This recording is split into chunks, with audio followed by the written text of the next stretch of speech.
Real estate investment విషయంలో పెద్ద confusion అండి.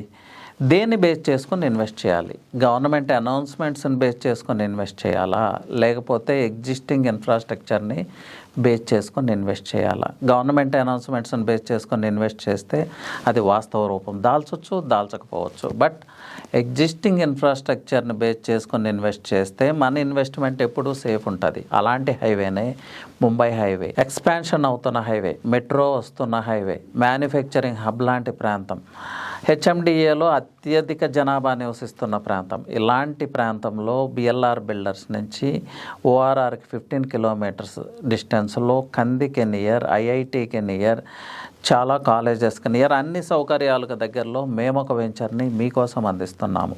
మీరు ఒక ప్లాట్ని సొంతం చేసుకోవచ్చు, మీ ఇండిపెండెంట్ హౌస్ని, లేకపోతే 3 BHK విల్లాని కూడా ఈ వెంచర్లో ఛాలెంజింగ్ ప్రైస్లో, ఎఫోర్డబుల్ ప్రైస్లో మేము మీకోసం అందిస్తున్నాము.